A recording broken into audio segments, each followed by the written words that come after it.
What is up, guys? Welcome to another edition of The Scoop on Niger.com TV. My name is Shekau. Now, according to some of the events that happened this week, I think it's safe to say that some of our leaders might just be losing their minds. What am I talking about? I'll let you know. This is The Scoop. Okay, so Richard Quest was in Nigeria a while back, and while he was here, he kept saying, look, what is this deal with jollof rice? Everybody kept asking him, have you tasted jollof rice? Have you tasted jollof rice? And somehow one thing led to another, I got to find out about the jollof wars, which ordinarily is the Nigerian jollof versus Ghanaian jollof. That's what most people know it to be. Now, he got to speak with the Minister in charge of Information, Lai Mohammed, who just messed things up totally. What am I talking about? I was interviewing this guy on CNN and asked him, watch the video, this is the video. Extraordinary. This is going to have people arguing over a drink. This is jollof rice, isn't it? Absolutely. We'll talk about jollof rice in just a moment. Which country makes the best jollof rice? I want to say probably Senegal. Senegal! And what did Oga Lai say? Senegalese jollof. I mean, what in the world was he thinking? Senegal? What is it? Senegal? What? I mean, this is what Senegalese jollof looks like, in case you don't know. Crap. That's what it looks like. Now, why would this guy go on CNN, a Nigerian minister, and say that Senegalese jollof or Senegal jollof is better than Nigerian jollof? Anyways, I did some digging. I feel like this man needs to be tried for treason.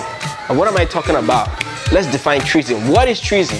According to the internet, it's a crime of betraying one's country. This guy, Lai Mohammed, has betrayed Nigeria. How can you say that Ghanaian Senegalese jollof is better than Nigerian jollof? Oh my god, oh my god. If this was Zimbabwe, where Mugabe fired one of his ministers because he was looking at his wife's butt, maybe if this was Zimbabwe, maybe somebody would have fired, fired Lai Mohammed. I'm just saying, okay? Let's check out definition of patriotism. See how patriotic this guy. Patriotism means vigorous support for one's country. Watching this clip, this guy is not supporting Nigeria, definitely. I think he wants to relocate to Senegal. If you ask me, Lai Mohammed, we can give him to the Senegal people, let them have him, Senegalese, they can have him. Anyways, after the blunder, what happened was Richard Quest now came out later to say, oh, you guys, you know what actually happened? The minister thought I was asking where the jollof rice originates, not that I was asking, who makes the best jollof rice. And that, to me right there, is a sign of corruption. That is a sign of corruption.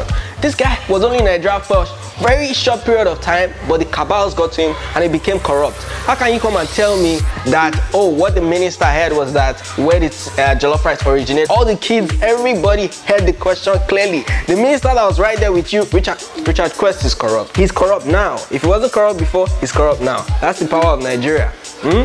Why are we always doing stuff like this? The cabal got to him. I don't trust Richard Quest anymore. That's the end of the show. I'm leaving. Anyways, the vice president Oshibajo sort of tried to help save Nigeria's image by saying at the platform that Nigerian jollof is the best. Nigerian jollof is definitely still, always will be the best. The Oba of Lagos State surprised people this week. Now, last week I talked about how there was some issue with the Oni of Ife at an event, and it was sort of like the Oba of Lagos snubbed the Oni of Ife and all that, and the palace came out to say they'll take the matter to the ancestors. Well, fast forward, earlier this week, the Oba of Lagos Palace caught fire. Now, even though the Oni of Ife Palace came out, released a statement to say, you know what, we're not behind this, we can only sympathize with the Lagos monarch, for the fire and all that. That's not all that happened. This week, the Oba of Lagos came out to say that, you know what, let me teach you guys something. This kingdom is not part of the Yoruba nation. It's not part of the Yoruba kingdom. First of all, not to disrespect the throne, I just feel like there's something wrong somewhere. Probably it's the cold. I've been having cold lately. Maybe it's the weather or something. Maybe the weather is making people misbehave these days. Maybe that's what happened with Lai Mohammed. But the deal is that something is definitely wrong somewhere. Maybe the ancestors have something to do with it. I believe in juju now. I didn't used to believe in juju before, but it appears there's some supernatural juju magic going on, and maybe there needs to be some etutu done at the palace of the Oba of Lagos. This is 2017. Abubakar Shekau, are you kidding me? They've been killing this guy since 2009. Let me give you the stat. They have killed this guy 5 times before. Abubakar Shekau, 5 times in the past. In 2009, they said he was probably killed with about 1,000 Boko Haram members. 2011, they came out to say, yes, we got this guy somewhere in Kano. There was gunfire exchange, and we are so sure we killed him this time around. Wrong answer. In 2013, Army spokesman came out to say, you know what, we are super sure this time around, Abubakar Shekau, this guy is dead, man. The JTF guys, they shot him, they killed him. September 2014, the Nigerian and Cameroonian army were so sure they had this guy. In fact, they released picture evidence, and then they were fighting over who exactly killed him. The Cameroonian army was saying, oh, we're the ones that killed him. The Nigerian army was saying, no way, now we kill him. And they were fighting and dragging themselves all over the internet over who killed him and where exactly they killed him. Guess what? This guy is still alive, man. They've been killing this guy, but this guy never died. 2017, they don't kill him again. First of all, who are these guys fooling? Who's the army fooling? Who's the spokesperson of the army fooling? Who are these guys fooling? How do you keep coming out to say, oh, we've got this guy when you're not sure?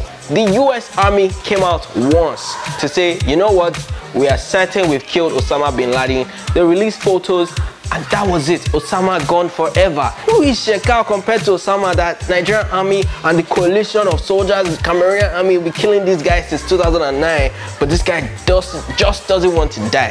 Even Jesus Christ was killed once and resurrected once. This guy has apparently resurrected like 5 times or 6 times. I won't be surprised if in year 2020 they come out to say, hey, you know what? We are so sure we got this guy this time. There was this bomb we dropped, that bomb got him. In fact, somebody took a selfie with his dead body. I don't know, man, but this is very embarrassing for the country. We've done it one too many times, and it is becoming very disgusting. If you're not sure you've killed the bad guy, please keep quiet. Better that way. Moving on the long list of crazy things that have been going on in this country this week, Amaechi has sort of become a whistleblower. Not only did he blow the whistle on Femi Fani-Kayode and allegedly embezzling 2 billion naira that was sent to him while he was Minister of Aviation, he also blew the whistle on Goodluck Jonathan, the former president, saying that a certain project that Goodluck Jonathan allocated about 34 billion naira for is what the current administration of Buhari is solving. The River Niger dredging project is solving with just 100 million naira. So my question is this: is he blowing this whistle so that he can also get a cut? Because everybody's saying now that whistleblowing and that business sure parcel, you don't even need to go to school to get a degree to become a whistleblower. So is Amaechi blowing whistle so that he can get that juicy cut? In an interview he did this week, he said he doesn't like money, and right after he said that, we saw him in this badass Louis Vuitton and Gucci suits. Baba, Twali. Now you. Anyway, the issue with the whistle he has blown on Femi Fani-Kayode, which happened on a certain show on Channels TV, is that we don't know who is lying. Now, both of them came on the show at different times. Amaechi said one thing about Femi Fani-Kayode. When Femi Fani-Kayode came on the show, he said it was a lie. Now, as things are in Nigeria usually, that's how the matter will just die. We're talking about 2 billion naira a year. I know what 2 billion can do in my own life. You know what 2 billion can do in your life, but as matters be now, they'll probably just let it die down. And that's how the elite handle things in Nigeria, which is very disgusting. If you guys can share this video, maybe raise some dust, make some noise about it, that would be good. Somebody can get the attention of the government or probably the EFCC to go after this 2 billion naira and trying to bring us some answers, because as the people, hey, we need answers, man. 2 billion naira, no be beans. Now, serious bar. Serious bar. Moving away from the craziness of leadership in Nigeria and who's blowing whistle on who and who is saying what and being unpatriotic about Nigeria, let's go into some celebrity gist. Now, Aigbe and her husband Lai Gentry, they've been having some issues for some time about somebody punching somebody and beating somebody up. Turns out that the husband has been saying, you know what, all these things she's been posting on social media, which are pictures that are sort of suggesting that she's been going through some domestic violence situation in her home. They're just movie makeup and they are from a movie set, and that they're not exactly real. Anyways, the matter don't develop to a certain point now that we know that, oh God, you don't have a case anymore. Okay, she went to report him, and she in fact got a restraining order against her husband. And the court said, you know what, Mr. Gentry, you can't be anywhere near a 1 mile radius of your wife. Yes, it's getting really awkward. But my own is, how exactly do you track that 1 mile radius rule? Speaking about tracking rules and the Nigerian judiciary, An image came up this week of Nnamdi Kanu, who had a bail condition of not being around more than 10 individuals, taking a photo with 9 senators from the southeast, and well, according to people's calculations on social media, the cameraman made it the 10th person. And if there are 10 senators in a room, surely their aides are with them, their drivers are with them. Definitely this guy is hanging out with more than 10 people. So if we look at that, can we now say that the judiciary is a big, huge joke and all these rules don't really, they don't hold any water? I don't know, but man, we just keep trying. Keep trying to figure stuff out. This is Nigeria. You say 1 mile radius, but there's no technology to track it. Her husband, from his side of the story, I said, you know what, I haven't been beating this woman. What do you guys mean? She's got some psychiatric problems and she's got some mental issues. To explain that, I did some digging and did some research, and I found out that somebody can actually have psychiatric problems from repeated head injury. That means he's probably been bashing her head so much, maybe she's developed some psychiatric, problems. I don't know. But from the photo she shared on social media, her face was bloody, and according to reports, she was coughing blood up to 1 whole week after receiving some massive beating.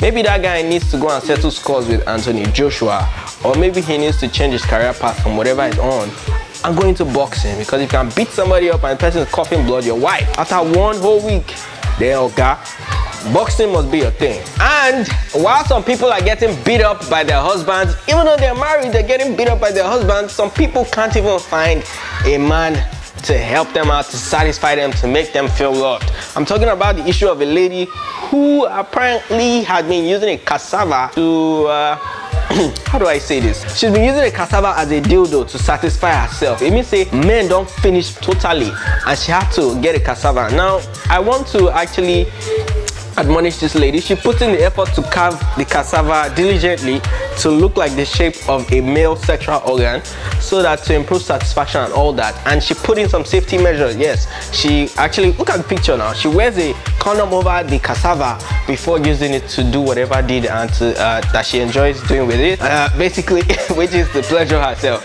Now that's not the problem. The problem is, one day while she was using her beloved cassava, the cassava got stuck inside of her, according to a Facebook user, and she needed to get help, and she ended up in the hospital. You know that some time ago, what went viral was the case of a certain lady in Anambra State who was a beauty queen who was using cucumber. So now cucumber is on the list, cassava is on the list.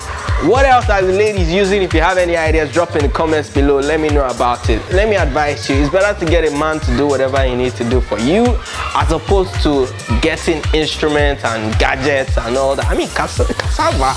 Almost. Nigeria is filled with 180 million people, half of which are men. How hard can it be to get a man in this country? Seriously, how hard can it be? That said, let's just take a trip out of the country. Cristiano Ronaldo made the news this week after he became the first man on Instagram to have 100 million followers. Let me put that in perspective for you. The population of Nigeria as a country is 180 million people. 100, that's over half of the population of the country is following this guy. That's what it means. 100 million individuals. A lot of countries in the world don't have up to 100 million people as a population. So this guy is probably, in fact, this guy is a president of some countries put together. If his Instagram account was a country, it will be 1/3 the size of the United States. Big stuff, right? Very, very big stuff. You've been watching The Scoop. That's all I'm going to take for this week. My name is Shekau. Hit that subscribe button down below. Share this video if you think it was fresh, if you like it. Give it a thumbs up. Oh shit, my people. Thank you very much. Till I come again in the next video, this is The Scoop. Be good.